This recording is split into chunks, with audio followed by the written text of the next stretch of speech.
Gimana nentuin gambar atau tulisan itu efektif atau enggak, kita sendiri deh lihat.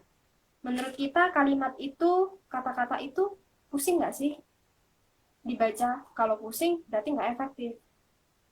Gambar itu bikin pusing nggak sih? Ya kalau bikin pusing ya berarti nggak efektif, tidak mempersuasi orang lain untuk tertarik. Seperti itu.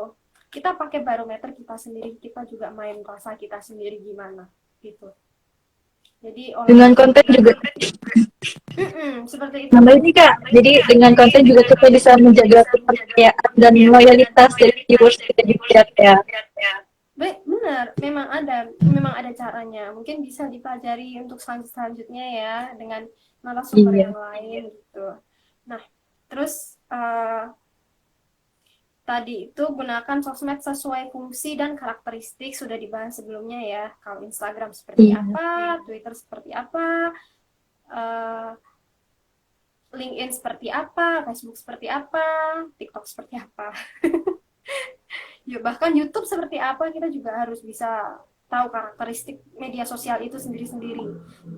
Pasar kita juga ditentukan, yang konten kita tuh buat siapa. Jadi lebih itu.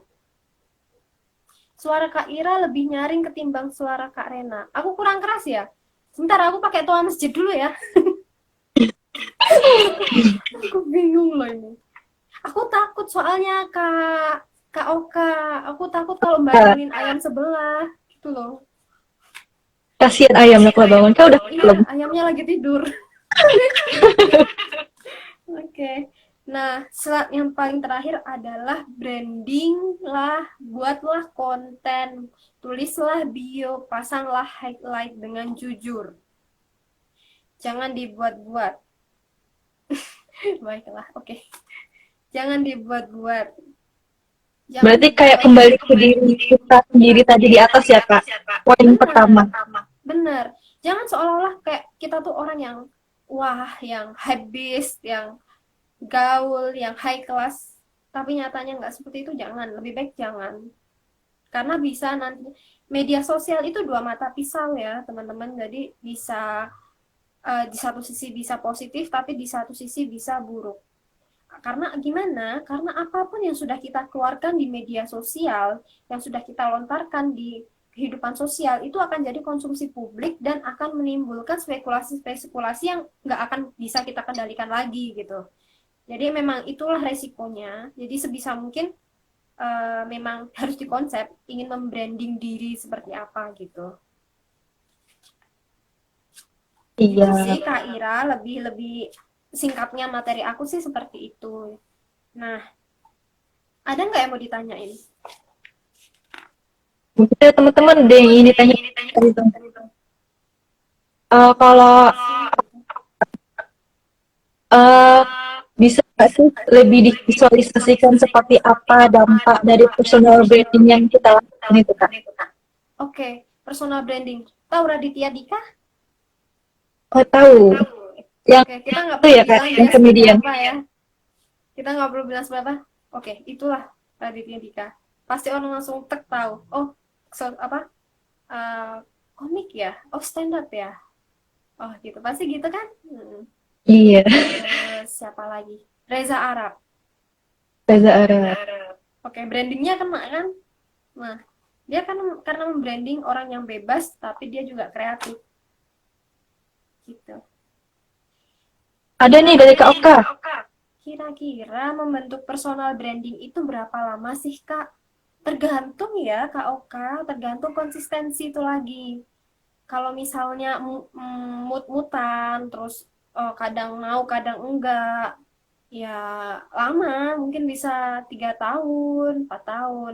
Tapi kalau konsisten, setahun bisa. Bahkan mungkin kurang dari itu bisa gitu. Kalau konsisten secara secara online ataupun secara offline gitu. Karena orang yang sudah nantinya menggunakan jasa atau merek dari kita, mereka juga akan memberi testimoni gitu, dan akan paling berdampak itu mulut ke mulut. Itu nggak bisa dibohongi. Makanya itulah, dijadilah diri sendiri, terus konsisten, beretika. Itu menjawab nggak kira-kira Kak Oka? Bagaimana Kak Oka? Tolong dijawab ya.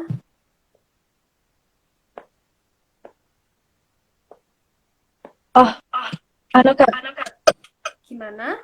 bagaimana kita itu mempunyai diri untuk dari sekarang nih aku bikin personal branding gitu Kak. Gimana tadi patah-patah Kadang Kak tuh ini kan, suaranya? jadi kan kan kita tuh harusnya bikin personal branding itu dari sekarang, dari yang kita tahu tentang personal branding. Kalau bisa kita sudah membangun personal branding gitu ya. Mm-mm. Cuma untuk memulai motivasi yang kuat gitu loh.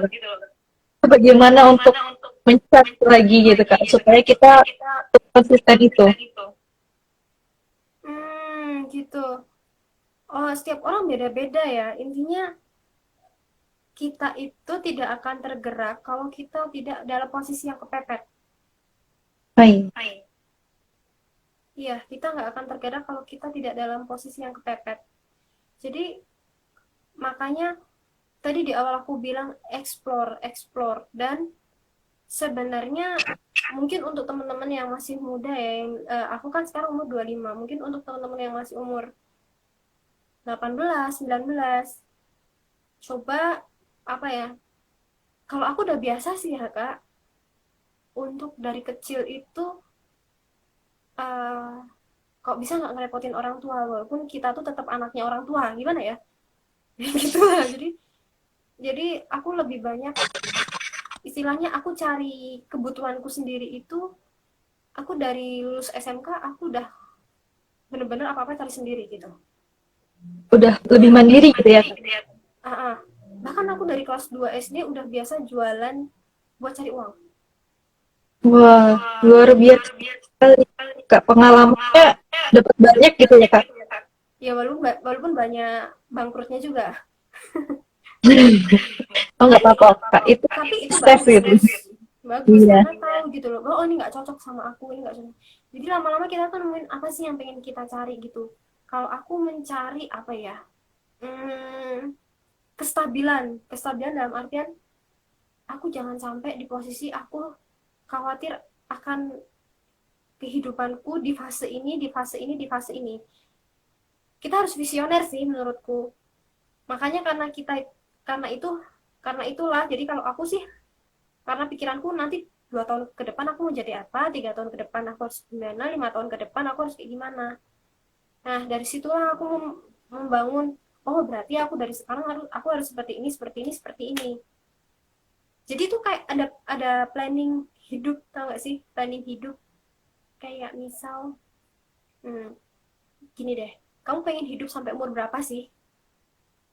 Kita emang nggak tahu hidup dari Tuhan itu sampai dikasih umur berapa gitu. Bisa jadi kita nggak akan pernah tahu 2 detik lagi apa yang akan terjadi. Tapi kita punya keinginan ingin hidup sampai umur berapa sih? Gitu. Misal nih, iya. misal aku pengen hidup sampai umur 80 tahun. Umur 80 tahun. Sekarang umurku 25 tahun. Aku harus buat kayak aku buat sungai kehidupan. Aku buat sungai kehidupan. Di sini di Mm-mm. titik awal 25, di sini 80. Terus mundur lagi 75, mundur lagi 6, 70, dan seterusnya 5 tahun sampai ke titik 25. Istilahnya di sungai kehidupan ini ada batu kecil-kecil.